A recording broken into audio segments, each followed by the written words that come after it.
جنت کہاں پر ہے؟ میں آج آپ کو بتاؤں گا کہ جنت کہاں پر ہے، جس سے آپ زمین پر کھڑے ہو کر دیکھ سکیں گے جنت کہاں پر ہے اور آپ وہاں کیسے جائیں گے قرآن مجید کی روشنی سے۔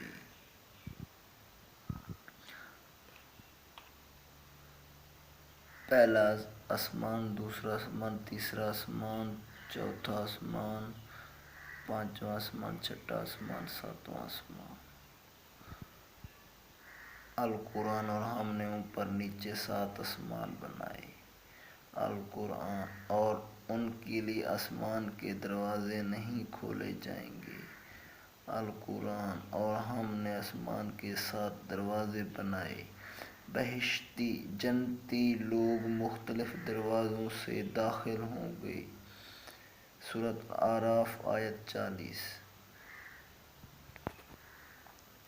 یہی آسمان کے 7 طبق ہیں اور یہی جنت کے 7 طبق ہیں، اور آسمان کے 7 دروازے یہی ہیں، جنت کے 7 دروازے بھی یہی ہیں۔ جنت کے 7 دروازے کون سے ہیں؟ چاند، سورج، زہرہ، عطارد، مریخ، مشتری، زحل۔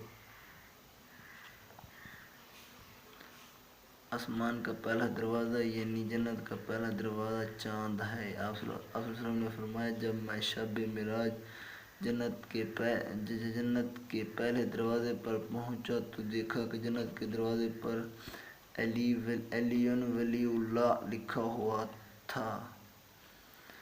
ہم آج بھی نیٹ سے چاند کی واضح تصویر ڈاؤن لوڈ کر کے دیکھیں تو چاند پر علی ولی اللہ لکھا ہوا ہے، ہمیں صرف علی نظر آتا ہے لکھا ہوا، کیونکہ تھوڑا سا دھندلا ہونے کی وجہ سے۔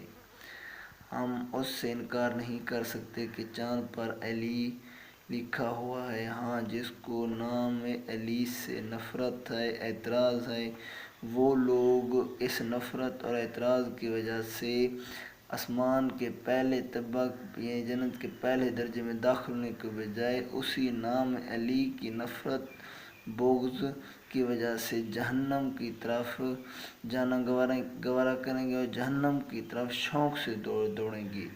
یہ ان کی علی سے نفرت، بغض کا اظہار ہوگا۔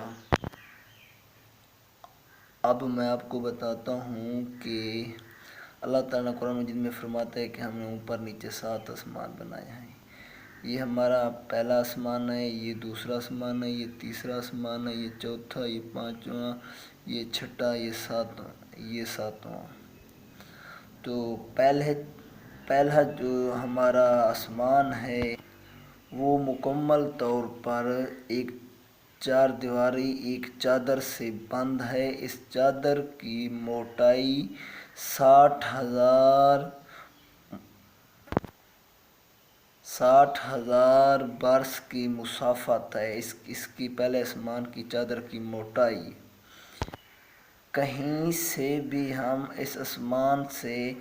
ہم زمین سے پہلے آسمان سے دوسرے آسمان میں، یا پہلے یہ آسمان سے آگے دوسرے آسمان میں، یا یہاں آسمان سے یہ جہاں جنت ہے فرض کیا اب ہم زمین پر ہیں، تو زمین سے جنت میں داخل ہونے کے لیے ہمیں اس پہلے آسمان میں سے گزرنا پڑے گا، اور یہ چاروں طرف سے بند ہے جیسے گول انڈا ہوتا ہے۔ تو ہم زمین سے جنت کے درجے میں داخل ہونے کے لیے ہمیں اس چاند سے گزرنا پڑے گا۔ یہ جنت کا پہلا دروازہ ہے۔ پھر جنت کے دوسرے دروازے میں داخل ہونے کے لیے سورج سے گزرنا پڑے گا۔ پھر یہ سورج دوسرا دروازہ ہے، زہرہ تیسرا دروازہ ہے، عطارد چوتھا دروازہ ہے، مریخ پانچواں دروازہ ہے، مشتری چھٹا دروازہ ہے، اور زحل 7واں دروازہ ہے۔ یہ جنت کا 7واں طبق ہے، یہ چھٹا، یہ پانچواں، یہ چوتھا، یہ تیسرا، یہ دوسرا، یہ پہلا۔ اور ان کے لیے آسمان کے دروازے نہیں کھولے جائیں گے۔ القرآن اور ہم نے آسمان کے 7 دروازے بنائے ہیں، بہشتی لوگ مختلف دروازوں سے داخل ہوں گے۔ اور اللہ تعالیٰ ایک جگہ فرماتا ہے کہ ہم نے جنت کے 7 دروازے بنائے ہیں، یہ بھی قرآن مجید کی آیت ہے۔ اس تھیوری کو، اس نظریے کو، یا یہ چیز جو میں بتا رہا ہوں مجھ سے پہلے کسی نے نہیں بتائی، کوئی اس پر چیلنج بھی نہیں کر سکتا، یہ میں نے قرآن مجید سے سب کچھ تلاش کیا ہے۔ یہ اوپر نیچے 7 آسمان ہیں اور ہر آسمان میں جنت ہے، ایک آسمان سے دوسرے آسمان، ایک زمین سے جنت میں داخل ہونے کے لیے ہر ایک میں سے دروازہ ہے، یہ الگ الگ دروازے ہیں، یہ چاند، یہ سورج، یہ زہرہ، یہ الگ الگ دروازے ہیں۔ تو ان دروازوں میں سے ہی گزر کر ہم جنت کے پہلے درجے سے دوسرے درجے میں جائیں گے، پہلے آسمان سے دوسرے آسمان میں داخل ہو سکیں گے، اس طرح سے ہم 7ویں درجے پر پہنچ سکتے ہیں۔ یہی ہماری جنت ہے اور ہماری جنت آسمانوں میں موجود ہے۔